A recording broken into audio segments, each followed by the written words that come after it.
Ratio बढ़ाएं। क्योंकि केवल पढ़ लेना इंपॉर्टेंट नहीं है डियर स्टूडेंट्स, आज की डेट में पढ़ाई के साथ साथ आपको याद भी रखना पड़ेगा, नहीं तो फिर आप देखोगे उस चीज का कोई मतलब नहीं है। ग्राम्स रेशियो निकाला है और उसका वैल्यू आया 3। ग्राम्स रेशियो का वैल्यू कितना है? 3 आया, ठीक है। उसका मतलब क्या होगा? ऑप्शन दिया हुआ डिफरेंट डिफरेंट। मैं जब फायर चैप्टर पढ़ाऊंगा ना, तो फायर चैप्टर में इसके बारे में अच्छा समझाऊंगा, ग्राम्स रेशियो क्या होता नहीं होता है, तो फायर चैप्टर में बताऊंगा, ठीक है। इसमें ऑप्शन दिया हुआ है क्या? ऑप्शन ए में बोला नॉर्मल कंडीशन है, नॉर्मल है। ऑप्शन बी में क्या बोल रहा है? ठीक है, existence of heating, existence of heating है, मतलब एग्जिस्टेंस, एग्जिस्टेंस ऑफ हीटिंग है, ठीक है। ऑप्शन सी में बोल रहा है क्या? एडवांस स्टेज ऑफ हीटिंग है, एडवांस स्टेज, एडवांस स्टेज है, एडवांस, ठीक है, स्टेज है। ऑप्शन डी में बोल रहा है एक्टिव फायर है, फायर लग चुका है। और ऑप्शन डी में बोल रहा है एक्सप्लोजन हो सकता है, एक्सप्लोजन है। क्या आंसर क्या होगा इसका आंसर? बाबू सिंपल है, क्या ये एक्टिव फायर है। जो बच्चा फायर चैप्टर पढ़ा होगा, ग्राम्स रेशियो को जाना होगा, उसको जब पता होगा इसके बारे में, इसका क्या होगा? राजेंद्र हार्डवेयर कौन है? ठीक है, इसका आंसर क्या होगा? Active fire. तो जो एक्टिव फायर होता है मेरा, उसका ये आंसर हो जाएगा, ठीक है। अच्छा, हाँ, हेलो हेलो, गुड इवनिंग। नहीं नहीं, अभी क्लास ले रहा हूँ, क्लास के बाद बात कीजिए, 9:15 में फोन कीजिए। देखो बाबू, अब यहाँ पे क्या है? तो एक्टिव फायर, जो हम लोग का ग्राम्स रेशियो होता है, ग्राम्स रेशियो क्या होता है? ग्राम्स रेशियो बताता है सीओ, ग्राम्स रेशियो का फॉर्मूला होता है CO form by OT consume. मतलब जब कभी किसी माइंस में आग और फायर लगता है ना, तो उस केस में क्या होता है? ऑक्सीजन कंज्यूम होती है, ऑक्सीजन घटता है, ठीक है, और सीओ बढ़ता है। ये ऑक्सीजन कंज्यूम होकर सीओ बन रहा है। तो जितना सीओ बना बाय जितना ऑक्सीजन मेरा क्या हुआ? ऑक्सीजन मेरा कंज्यूम हुआ, इन दोनों का रेशियो को बोलते हैं ग्राम्स रेशियो। तो इसका वैल्यूज के हिसाब से हम लोग डिसाइड करते हैं वहां पे किस तरह का पोजीशन होगा। बोलोगे सर ये कहाँ पे पता चलेगा? वो पता चलेगा, ऐसे मान लो कहीं पे तुम, कहीं पर कोई एरिया में सील्ड ऑफ एरिया है, कहीं पर भी तुम लिए, उसका सैंपल लिए, उसका ग्राम्स रेशियो निकालो, तो ग्राम्स रेशियो बता देगा कि उसका फायर का पोजीशन क्या है, ठीक है। एक एक रूल है, ग्राम्स रेशियो के जरिए हम लोग कैलकुलेट करके पता कर लेंगे ये होता है। तो नॉर्मली ये कंडीशन है, इस तरह से हम लोग करते हैं। तो नॉर्मली 3% पे क्या होता है? एक्टिव फायर को इंडिकेट करता है, ठीक है। एक्टिव फायर बताता 3, जैसे 1% नॉर्मल, 1% तक क्या होता है? नॉर्मल टू द सीम होता है, 1% तक क्या नॉर्मल टू द सीम होता है, ठीक है। 2% इस तरह से, 2% में भी दिया गया, 3% में भी दिया गया, 3% जाते थे, एक्टिव फायर होता है। 4% में क्या होता है? रेपिड फायर, फायर रेपिडली बढ़ता है, 3% से ज्यादा, 3% से ज्यादा होने पर फायर रेपिडली एक्सटेंड करता है।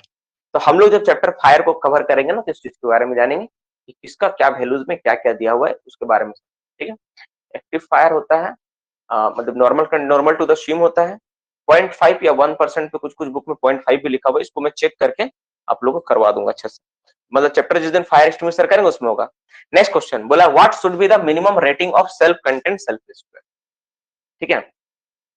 सेल्फ कंटेंट सेल्फ रेस्क्यूअर का रेटिंग क्या होता है? मिनिमम। तो कोई भी सेल्फ कंटेंट सेल्फ रेस्क्यूअर तुम लाओगे, ठीक है, तो उसका मिनिमम कितना टाइम तक चलेगा? रेटिंग का मतलब टाइम है यहाँ, है ना। कितना टाइम तक चलना चाहिए? Half hour, 1 hour, 1.5 hour, 2 hour, none of this. तो कोई भी माइंस में देखोगे सेल्फ सेल्फ रेस्क्यूअर, जैसे एक मॉडल है CI30, CI30 का नाम सुने, यूक्रेन का एक मॉडल है, यूक्रेन से बनकर आया CI30। तो ये मॉडल में देखो 30 का मतलब है 30 मिनट, 30 का मतलब क्या? 30 मिनट माइंस में इस्तेमाल होता है। हम लोग का भी माइंस में जो इस्तेमाल होता है 30 मिनट का भी होता है। तो मिनिमम टाइम ही समझ लो कितना, इसका मतलब 30 मिनट वाला ही इस्तेमाल होगा। मैक्सिमम माइंस में जहां पर अंडरग्राउंड में जो ट्रेनिंग की होगी, वहां पर अगर सेल्फ रेस्क्यू देखने को मौका मिला होगा, तो तुम ध्यान से देखा होगा 30 मिनट के लिए। अब मेन बात है, तुम लोग को देखने का मौका नहीं मिला होगा कि तुम लोग ट्रेनिंग करता कहाँ है। तुम लोग सिर्फ जाता है हाजिरी बनाने के लिए, ट्रेनिंग करने कौन जाता है बताओ। और मेरा में थोड़ा सा अंतर यही था कि हम कभी हाजिरी बनाने के लिए नहीं गए, हम ट्रेनिंग करने के लिए गए। चलो next question, which of the following, ठीक है, gas is used for fighting against to the fire in mines. ऐसा कौन सा गैस है जो फायर के अगेंस्ट में फाइट करने में हेल्प करता है? ऑप्शन सुनो, ए CO2, फायर को बुझाने में हेल्प कर रहा। ऑप्शन बी, ये सुनोगे तभी समझ में आ जाओगे, ये nitrogen. Option C oxygen. Option D CO2 and N2, मतलब CO और CO2 नाइट्रोजन दोनों। और ऑप्शन ई मीथेन, ठीक है, CH4। अब देखो, अब तुम ध्यान से अगर देखोगे जिसमें कौन कौन सा नहीं होगा ये पहले सेलेक्ट करो। तो ये तो नहीं होगा, ये भी नहीं होगा, क्योंकि ये तो आग में लगने में हेल्प करता है और ये खुद जलता है, ठीक है। तो बचा कौन? ये दोनों। तो नाइट्रोजन क्या इनर्ट गैस है, आप लोग अक्सर सुनते होंगे कहीं पे आग लगा है तो नाइट्रोजन फ्लशिंग वर्ड सुनता होगा, सुना बाबू नाइट्रोजन फ्लशिंग, है ना, नाइट्रोजन फ्लशिंग सुनता है ना। तो नाइट्रोजन फ्लशिंग करके हम लोग क्या करते हैं, इनर्टनेस क्रिएट करते हैं, ठंडा होता है नाइट्रोजन। इवन तुम बहुत सारे एक्सपेरिमेंट वगैरह आजकल यूट्यूब में भी देखता हो, कुछ लोग एक्सपेरिमेंट करते हैं, तो वो लोग नाइट्रोजन का इस्तेमाल करते हैं ठंडा करने के लिए, ठीक है। तो नाइट्रोजन क्या करता है, ठंडा करता है कूल, तो ये ठंडा करने का काम करता है, तो नाइट्रोजन हो गया, ठीक है। और साथ में CO2 आपको पता है फायर एक्सटिंग्विशर में इस्तेमाल होता है, तो ये वाला भी ठंडा करने का कूल ही करता है, तो दोनों को दोनों गैस का इस्तेमाल हम लोग करते हैं किस जगह पे, फॉर आग को बुझाने के लिए हम लोग इस्तेमाल कर सकते हैं, ठीक है। Next question, whirling hygrometer is rotate with speed of 24 question 24 number. तो 24 नंबर सवाल क्या बोल रहा है, जो व्रिलिंग हाइग्रोमीटर है ना, व्रिलिंग हाइग्रोमीटर आप देखे हो, मेरे पास भी एक है, आपको दिखा सकता हूं मैं अभी। व्रिलिंग जो हाइग्रोमीटर आप देखते हो है ना, ये जो व्रिलिंग हाइग्रोमीटर है रोटेट, ये एक पुराना खत्म है। ये जो व्रिलिंग हाइग्रोमीटर कितना स्पीड में इसको रोटेट करवाते हैं, किस स्पीड में इसको रोटेट करवाए थे, rotate at the speed of, किस स्पीड में इसको हम लोग रोटेट करवा सकते हैं, ठीक है। इसका जवाब क्या हो जाएगा, व्रिलिंग हाइग्रोमीटर का कितना स्पीड रोटेट करवाते हैं, तो परफेक्ट आंसर इज व्हाट, कितना स्पीड होगा वो, कितना स्पीड में रोटेट करवाते हैं, तो 200 आरपीएम में रोटेट करवाते हैं। मैं आंसर भी नहीं दूंगा इस सवालों का, जो आसान रहेगा उसको आपको खुद से बनाना पड़ेगा, ठीक है।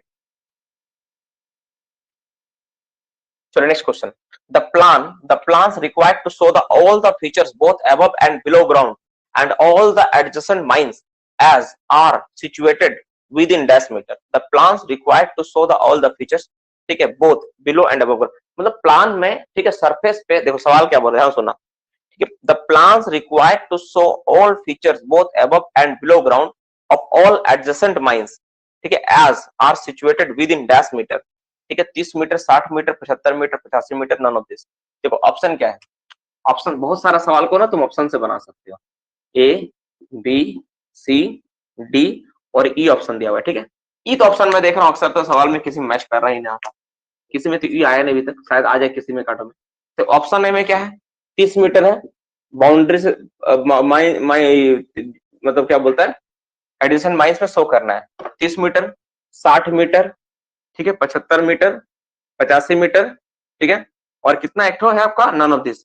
आपके हिसाब से अगर आप टिक मारो, ठीक है, आपको नहीं पता इसका आंसर, क्या टिक मारो, वेरी गुड, बहुत सारा बच्चा करेक्ट मार दिया है, 60 मीटर ही होगा, ठीक है, 60 मीटर का आंसर करेक्ट क्या होगा, बी 60 मीटर होगा, ठीक है, 60, क्योंकि इसी का फिगर एक तो दिख रहा है आपको, 30 मीटर तो कम इतना होगा नहीं, 75 और 85 का भी डेटा तुम पढ़े नहीं होगे, है इसका ये होगा, तो मोटा मोटी एक अंदाजा से भी तुम कभी कोई सवाल को सही बना सकते हो। मतलब सवाल क्या था, बोला plans required to show all the features both, sir कोई भी प्लान में ना सरफेस और ऊपर का 60 मीटर के अंदर सारा फीचर्स दिखाना होता है। तुम बोलोगे सर इसका लिंक कुछ है क्या, है, तुम वाटर जितना भी वाटर बॉडीज होता है ना, अगर तुम नहीं दिखाओगे तो वाटर बॉडी का कैसे पता चलेगा कि कितना मीटर के अंदर है, तुम इस तरह सोच के देखो, 60 मीटर के अंदर बोलते हैं ना भाई कि पानी रहेगा तो काम नहीं होगा वहां पे, तो उस पार्ट को दिखाने के लिए अंडरग्राउंड सरफेस का फीचर्स अगर तुम नहीं दिखाओगे उस प्लान में, तो वाटर बॉडी की ओर तुम जा रहे हो ना, किधर जा रहे हो कैसे पता चलेगा। ये ना जो हम लोग वो जो क्वेश्चन पढ़े हैं उससे मिलता हुआ चीज, देखो तुम लॉजिकली इस बात को सोचो, ऐसा मान लो इसमें क्या बोला, सरफेस और अंडरग्राउंड का सारा फीचर्स दिखाएंगे कितना मीटर तक, तो अगर तुम 60 मीटर के अंदर नहीं दिखाए और तुम काम करते करते बाउंड्री तक चले आए, तुम इमेजिन करो वहां पे पानी का पहले से सोर्स है, तुम काम कर पाओगे, नहीं कर पाओगे, स्टैट्यूट रिस्ट्रिक्टेड है वो, है कि नहीं, उसमें परमिशन लेना पड़ता है, 120 मीटर से प्रिकॉशंस लेना पड़ता है, तो कैसे काम करो, तो उस केस में आपको क्या करना होगा, पहले से ही इसमें हम लोग करते हैं।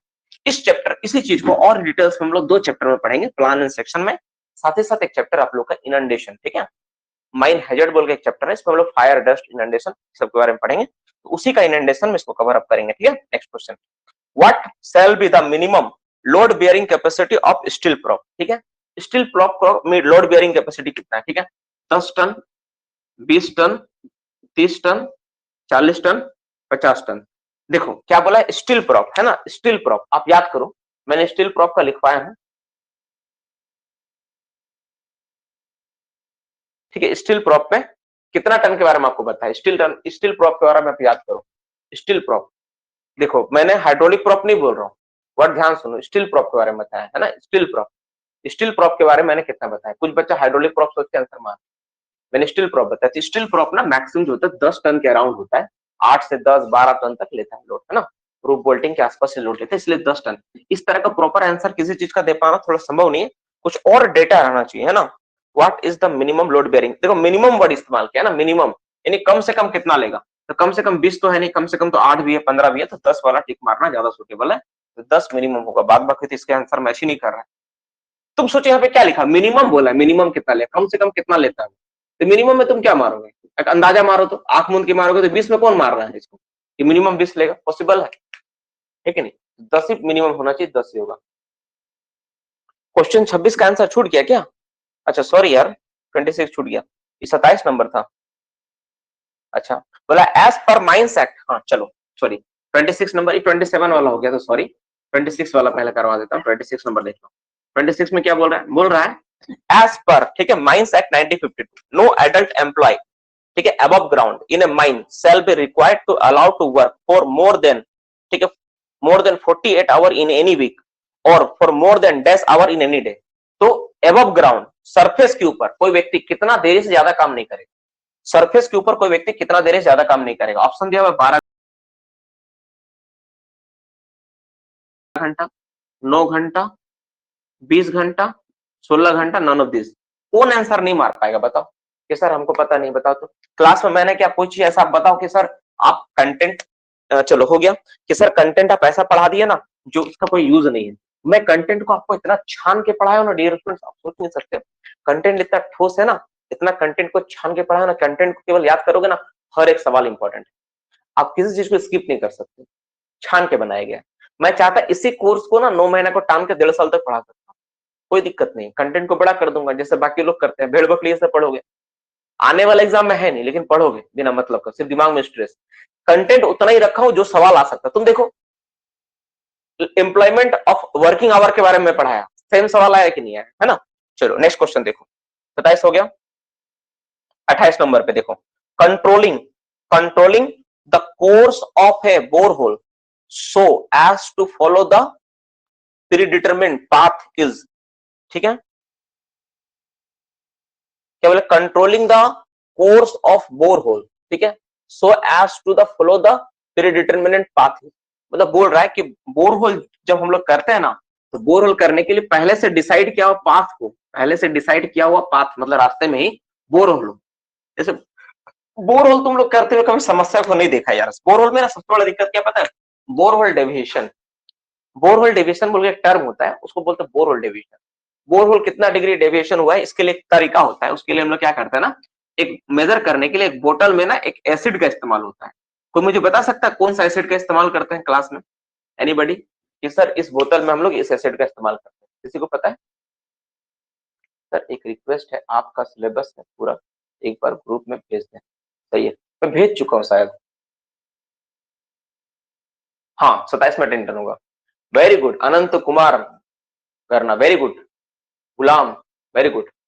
हाइड्रोफ्लोरिक एसिड या हाइड्रोक्लोरिक एसिड का इस्तेमाल होता है, HFL या HCl का इस्तेमाल होता है, एकदम सही है, HFL या HCl का इस्तेमाल होता है ना, HCl का इस्तेमाल होता है। तो इस एसिड का हम लोग इस्तेमाल करते हैं, फ्लोरिक एसिड, HFL या HCl का इस्तेमाल करते हैं। तो ये जो एसिड का इस्तेमाल करते हैं, ये बोरहोल डेविएशन। तो बोरहोल में दिक्कत क्या होता है बाबू, जब आप सरफेस पे रख के बोरहोल करते हो ना, तो कुछ दूर जाने के बाद बोरहोल क्या, तो थोड़ा सा टेढ़ा हो जाता है, ऐसा हो जाता है, टेढ़ा चला जाता है। तो जो टेढ़ा हो गया, डेविएशन टेढ़ा ना हो, जो उस पाथ को तुम पहले डिसाइड किया उसी पाथ में, उसी रास्ते में बोरहोल हो, ठीक है। तो इसके लिए हम लोग क्या चीज का इस्तेमाल करेंगे, क्या होता है, इसका आंसर मुझे भी पता नहीं है, मैं पढ़ता हूँ, देखता हूँ शायद आंसर दे पाया कि नहीं, ठीक है। एक्शन ऑप्शन में बोला है, ठीक है, मैं पढ़ ही नहीं पा रहा हूँ इसमें जैसा लिखा हुआ है, ड्रिलेशन कुछ लिखा हुआ है, नहीं मतलब दिख नहीं रहा। ऑप्शन बी में बोला है wire line drilling, control drilling, directional drilling, none of above, ठीक है।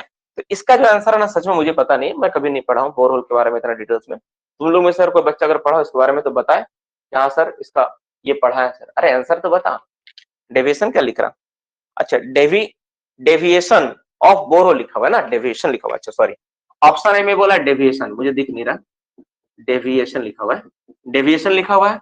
ऑप्शन बी में ले, और ठीक है वायर लाइन, ऑप्शन बी में क्या बोला, वायर लाइन बोला गया, ठीक है वायर लाइन। अच्छा एक काम करते हैं ना, हम लोग इस क्वेश्चन को अंदाजे में मारते हैं, ठीक है, फिर कंट्रोल ड्रिलिंग, ठीक है, कंट्रोल ड्रिलिंग, ठीक है, अगर कभी मिल गया इसका जवाब तो हम लोग देखेंगे कि इसका क्या होगा answer. Control drilling, option D में बोला डायरेक्शनल ड्रिलिंग। देखो सब पढ़ोगे ना तो कंट्रोल और डायरेक्शनल वाला ज्यादा सही लग रहा है, कि इन दोनों में से ही कोई एक होना चाहिए, या तो कंट्रोल होना चाहिए फिर डायरेक्शन होना चाहिए। अच्छा controlling the course of borehole, ठीक है, कंट्रोलिंग, ठीक है, डायरेक्शनल ड्रिलिंग, ठीक है, पाथ, ठीक, course of borehole so as to the pre decided path. हमको लग रहा है डायरेक्शनल वर्ड ज्यादा अच्छा लग रहा है, डायरेक्शनल, ठीक है, ये होना चाहिए। ठीक है, इसको हम पढ़ेंगे, मेरा नोट्स में कहीं ना कहीं होगा, बोरवेल चैप्टर को खोजना पड़ेगा। ठीक है, डेविएशन का कंट्रोल करता है, क्या आंसर होगा? डी होगा, डायरेक्शनल ड्रिलिंग होगा, डी होगा, ए होगा, ए होगा। डेविएशन, अरे डेविएशन का मतलब तिरछा हो जाना होता है। डेविएशन तो उसका मीनिंग है, डेविएशन का मतलब टेढ़ा हो जाना होता है। डेविएशन और बोर होल का मतलब ये कि बोर होल अपने डायरेक्शन से हट गया, बोल रहा है कि वैसा क्या चीज है जिसके जरिए हम लोग बोर होल को एक पहले डिसाइड पथ पे हम लोग भेजते हैं। Control the course of bore hole so as to follow the pre determinant path is, ठीक है, ये बोला है ना। ठीक है, तो इसका आंसर मेरे हिसाब से आंसर क्या होना चाहिए? डायरेक्शनल ड्रिलिंग होना चाहिए मे बी। ठीक है, सी भी हो लग रहा है वैसा, इसको हम छोड़ते हैं, इसको हम स्किप करते हैं। ठीक है, बाकी सवाल को बनाते हैं। चलो नेक्स्ट क्वेश्चन में बात करते हैं। ठीक है, बोल रहा है द ओनर एजेंट, ठीक है, और manager shall take action on the report of workman inspector a period from the date of entry the register. क्या होगा इसका आंसर? ठीक है, ओनर एजेंट मैनेजर जो है उसका जो रिपोर्ट के ऊपर कितना दिन में एक्शन लेगा ये, तो क्या आंसर हो जाएगा भाई? तो आंसर ये हो जाएगा, कहते 15 दिन के अंदर ये रिपोर्ट पे एक्शन लेता है। ठीक है, बोला at every mine where a shaft is used for lowering or raising of person at least dash a spare winding rope suitable for use, ठीक है, such shaft shall be kept in store। कितना रोप? एक, हाँ, एक रस्सा जो होता है शाफ्ट के हिसाब से एक रस्सा रखना होता है। आप लोग इसका आंसर मैंने पढ़ा है नहीं, क्यों शाफ्ट वाला तो हुआ ही नहीं अभी तक। ठीक है, the average number of face, ठीक है, in the district if the number of heading is an. Average face कितना अगर हेडिंग एन हो तो? हेडिंग का संख्या दिया हुआ है एन, हेडिंग कितना बाबू? हेडिंग है एन। बोला एवरेज संख्या कितना होगा फेस का? एवरेज, एवरेज क्या होगा? मैंने क्या फॉर्मूला बताया था एवरेज निकालने का? क्या होता फॉर्मूला? क्या होता होगा इसका फॉर्मूला एवरेज का? ऑप्शन बता दे, ऑप्शन क्या क्या दिया हुआ है? हाँ बताओ, तुम लोग डायरेक्ट टिक मारो यार। 2h माइनस ये 1 होता है, वेरी गुड। 2h माइनस क्या होता है? 1 होता है। तो h का जगह वैल्यू क्या है? n है, तो 2n माइनस क्या हो जाएगा? 1 हो जाएगा। ये मैंने सिखाया है, ठीक है ना। और मैक्सिमम का फॉर्मूला क्या होता है? मैक्सिमम का क्या होता है? मैक्सिमम का फॉर्मूला क्या होता है? मैक्सिमम का क्या होता है यार? 3h माइनस 2 होता है, 3h माइनस 2। देखो यही सवाल आया है एग्जाम में, बताओ, है ना। तो जो बच्चा क्लास में, अगर मान लो जो बच्चा डीजीएमएस का एग्जाम देने के लिए जा रहा है, ठीक है, ये 31 सवाल, 30 लगभग सवाल के आसपास हुआ, 30-31 सवाल लगभग हुआ है ना, 9 बजने वाला है, 30-31 सवाल हुआ है। ठीक है, तो 30-31 सवाल में मोटा मोटी 20 सवाल प्लस बना पाए हो कि नहीं? एक बार यस करके रिप्लाई करो कि हाँ सर 20 सवाल प्लस हम बना। जो बच्चा 20 सवाल बना दिया प्लस, एक बार यस करके रिप्लाई कर दे कि हाँ सर 20 सवाल प्लस हो गया। हाँ सर मेरा 20 सवाल प्लस हो गया। जो बच्चा डीजीएमएस का एग्जाम दे रहा है ना, स्पेशली उनसे मैं रिक्वेस्ट करूंगा कि वो जरूर बताए कि हाँ सर, जैसे दीपक रोल नंबर 11 है ना, जो बाकी बच्चे वो जवाब दे कि हाँ सर मेरा 20 से सही सवाल हुआ, 30 में से मैंने 20 सवाल सही बताया। बाबू देखो एक बात बोले, है ना, एक बात बताऊं, जो क्लास में जो कंटेंट जो क्वालिटी जो पढ़ाया गया ना, अगर आप मैं एक तुम नोटिस खुद सोच लेना कि यही अगर आप क्लास मेरे पास पहले ज्वाइन किया होता, डीजीएमएस एग्जाम बाद में होता, तो आप कब का डीजीएमएस पास कर चुके हो 1 अटेम्प्ट में। पर अफसोस की बात है, लोगों को यकीन नहीं होता है, लोग जब तक ठोकर नहीं खाते तब तक उनको यकीन नहीं होती। ये सबसे बड़ी दुविधा वाली बात। हम भी देखते हैं अपने आसपास का जो लोग होते हैं ना, वो जब तक उनको उस तरह से मिलता नहीं तब तक नहीं होता। देखो लिखा हुआ नेक्स्ट क्वेश्चन 32, बोला in the first terminology what is a open bandage. Open bandage का मतलब क्या है? बोला ओपन बैंडेज क्या होता है? A full triangular bandage without any fold, a triangular bandage with 1 fold, ठीक है, a triangular bandage with 2 fold, a triangular bandage with 3 fold, a, ठीक है, क्रॉप बैंडेज। क्या आंसर होगा बताओ तो इसका क्या होगा? सुना है कभी? इसका आंसर मैंने एक बार एक बच्चे को दिया था। इसका आंसर मैंने एक बार अपने बच्चों को, एक बच्चे को मेरे से पूछा था वो कि सर इसका जो आंसर है क्या होगा? ठीक है, कि सर ओपन बैंडेज किसको बोलते हैं हम लोग? तो ओपन बैंडेज का मैंने उसको उदाहरण दिया था। ओपन बैंडेज क्या होता है? किसी को पता है इसका आंसर? 2 फोल्ड 3 फोल्ड क्या होगा? ओपन बैंडेज का नाम सुने हो तुम लोग कभी? मुझे चेक करना होगा, मैंने जो भेजा था मुझे याद नहीं। BNDA सब चीज याद रख पाना ना आसान नहीं होता यार।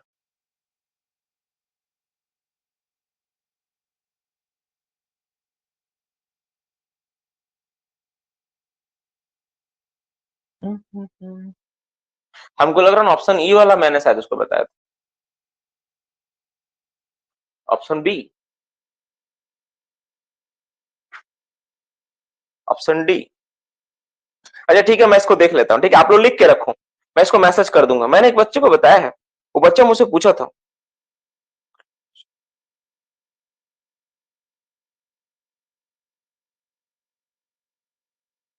ठीक है,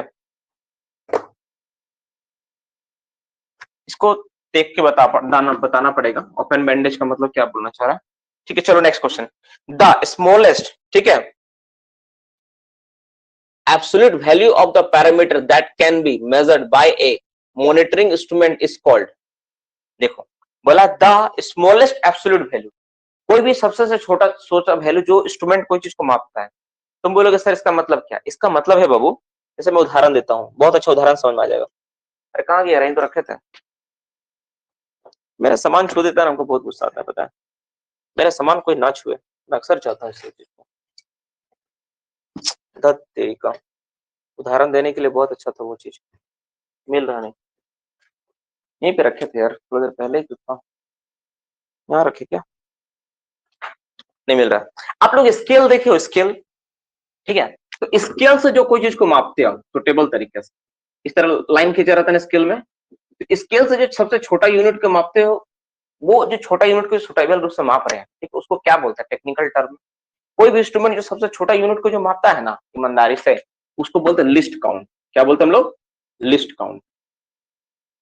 लिस्ट काउंट क्या बोलते हैं बाबू? Least count. ये थियोडोलाइट का लिस्ट काउंट कितना होता है? थियोडोलाइट का लिस्ट काउंट कितना होता है? तो मुझे बता सकता है थियोडोलाइट का लिस्ट काउंट कितना होता है? कितना होता है थियोडोलाइट का लिस्ट काउंट? कितना होता है रे? 20 सेकेंड होता है। क्या होता है? 20 सेकेंड। 60 सेकेंड बराबर होता है 1 मिनट, 1 मिनट बराबर होता है 60 मिनट, बराबर होता है 1 डिग्री। ध्यान समझना। तुम बोलोगे सर सेकंड लिख रहे हैं, सेकंड तो टाइम में चला गया। अरे गधा, सेकंड का मतलब यहाँ पे जो सेकंड है ना, देखो ये जो सिंबल देख रहे हो सेकंड, ये सेकंड में नहीं लिखा, यहाँ पे ऐसा सेकंड लिखा। ये जो सिंबल है ना, ये एंगल को दर्शाता है, एंगल। एंगल देखो क्या होता है, 60 सेकंड बराबर होता है 1 मिनट। आप ट्रिग्नोमेट्री में पढ़े होंगे, 60 मिनट बराबर होता है 1 डिग्री, पढ़े हो कि नहीं? 360 डिग्री बराबर होता है 1 सर्कल, 1 सर्कल, ठीक है। इसीलिए बोला कि थियोडोलाइट का क्या होता है 20 सेकंड। थियोडोलाइट क्या मेजर करता है? थियोडोलाइट क्या मापता है? वो एंगल को मापता है, एंगल। कोई भी चीज का एंगल को मापने में थियोडोलाइट का इस्तेमाल होता है, ठीक है। Vertical as well as horizontal angle को मापता है थियोडोलाइट। तो लिस्ट काउंट के जरिए हम लोग ये मापते हैं, ठीक है। चलो next question. If the branch of height, sorry, if the bench of height is 10 metre, बहुत अच्छा सवाल है। अच्छा, बर्डन स्पेसिंग दिया हुआ है, देखते क्या लिखा हुआ है। बोल रहा है if the bench of height is 10 metre, burden 4 metre, spacing कितना? 5 मीटर। बोल रहा है हाइट है बेंच का कितना? हाइट बोला है 10 मीटर, 10 मीटर हाइट है, हाइट है 10 मीटर, 10 मीटर लिखा है ना यार, और 10 मीटर। बर्डन कितना है? 4 मीटर, ठीक है, और स्पेसिंग है 5 मीटर, ठीक है। सवाल बोल रहा है, ठीक है, सब ग्रेड ड्रिलिंग 1 मीटर, सब ग्रेड ड्रिलिंग तो 1 मीटर होगा, 1 मीटर। तो सवाल ये बोल रहा है, ठीक है, एक्सप्लोसिव पर hole charge 110 KG, density of rock इतना, then powder factor will be. बहुत अच्छा सवाल है, बहुत अच्छा सवाल दिया हुआ है, ठीक है। डेंसिटी दे ही दिया, तो इसको तो कौन नहीं बना पाएगा? टोटल प्रोडक्शन निकालो, ठीक है, और एक्सप्लोसिव पर होल चार्ज कितना? 110 केजी से डिवाइड कर दो। पाउडर फैक्टर बराबर क्या होता है? स्पेसिफिक ग्रेविटी भी दिया ना, स्पेसिफिक ग्रेविटी, इसका एक का इस्तेमाल नहीं हुआ यहाँ पे, ठीक है। स्पेसिफिक ग्रेविटी कितना दिया हुआ रॉक का? दिया हुआ तुम्हारा कितना है? 250 किलोग्राम पर मीटर क्यूब, ठीक है। इसको चेंज करोगे ना आप, इसमें आएगा 2.5 आएगा, ठीक है। कितना ग्राम पर सेंटीमीटर क्यूब आएगा, ठीक है, पर डेसीमीटर क्यूब आएगा, पर सेंटीमीटर क्यूब आएगा। अब इतना आएगा मेरा, और यहाँ पे क्या दिया हुआ है? इसमें एक्सप्लोसिव कितना यूज कर रहे हैं हम लोग? एक्सप्लोसिव 110 केजी एक होल में। तो सिंपल है, निकाल लो, टोटल प्रोडक्शन निकालो, टोटल मेरा कितना प्रोडक्शन होगा, मैं निकाल देता हूँ, ठीक है। सवाल बोला है powder factor, PF, powder factor निकालिए। तो पाउडर फैक्टर मतलब कितना ब्लास्टिंग, एक होल ब्लास्टिंग में कितना मेरा मटेरियल निकला, ठीक है, इन टनिंग, टन में निकालना हुआ ना, इन टनिंग होता है। मतलब आप याद करो, जब मैंने पढ़ाया था, है ना, मैंने आपको पढ़ाया था, कौन सा चैप्टर पढ़ाया था? Open cast. तो मैंने पाउडर फैक्टर में बताया था, ये पाउडर फैक्टर निकालने का मतलब होता है कि जो चीज आप तोड़ रहे हो, मान लो पोल आप तोड़े, तो कोल किस में होगा? कोल इन क्या होगा? कोल इन टन ही होगा। और एक्सप्लोसिव किस में होगा? एक्सप्लोसिव इन क्या होगा? केजी में होगा। ठीक है, अब देखो कोल इन टन हम लोग करते हैं, तो कोल कितना हो गया? 10। कोल कितना प्रोडक्शन हुआ था? हम लोग जानते हैं कोल प्रोडक्शन होता है इतना हाइट विथ और स्पेसिफिक बर्डन होता है। तो नॉर्मली 10 है, मतलब मैं लिख देता हूं height comma burden comma spacing, ठीक है, इनटू इसके साथ आपको टन में बदलने के लिए स्पेसिफिक ग्रेविटी से मल्टीप्लाई करना होगा, डिवाइडेड बाय क्या? एक्सप्लोसिव यूज पर केजी। तो एक्सप्लोसिव कितना यूज कर रहा है? 110 केजी, 110 लिख दो। हाइट कितना? 10 हो गया। बर्डन कितना हो गया तुम्हारा? 4 हो गया। स्पेसिंग कितना? 5 हो गया। स्पेसिफिक ग्रेविटी कितना निकला? 2.5 हो गया, डिवाइडेड बाय कितना हो गया? 110 हो गया। इसको सॉल्व कर देना।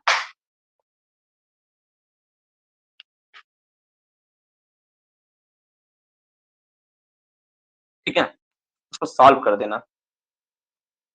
यहाँ पे ना 1 मीटर जो दिया हुआ है ना, उसका इस्तेमाल नहीं होगा।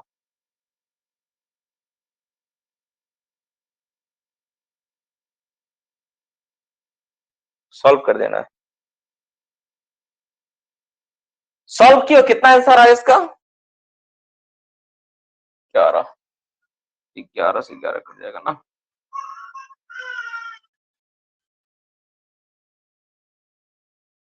5 के लमसम आ रहा कुछ, 5 के आसपास, 5 के आसपास आएगा। बी 5 के आसपास आएगा। सही बोले, कोई बच्चा सही मारा है। 4.54 आ रहा है। 4.54 आ रहा है। 4.54 तो ऑप्शन क्या आ जाएगा? ए हो जाएगा। 4.54 है ना, तो आंसर क्या हो जाएगा? ए हो जाएगा। ठीक है, चलो बहुत हो गया डिस्कशन। लास्ट एक सवाल कर देते हैं। The rate of which the machine, ठीक है, कंपोनेंट क्या ले यार, oscillate is called speed of machine, RMS frequency, indicator of the machine indicator, overload indicator of the machine, vibration frequency. The rate of which the machine component is oscillation, उसको vibration frequency बोलेंगे, जिसमें से वो हिल रहा है। ठीक है, उसको वाइब्रेशन बोलेंगे। चलो, तो मोटा मोटी ये सारा हो गया, ऑक्सीलेशन बोलेंगे हमें। चलो, तो मोटा मोटी हो गया सारा सवाल। तो मोटा मोटी हम लोग आज कितना सवाल किए? लगभग 35 क्वेश्चन, 35 के आसपास के, 35 ही किए हैं, ज्यादा नहीं हुआ। ठीक है, एक दो क्लास और लगेगा इसको करने में।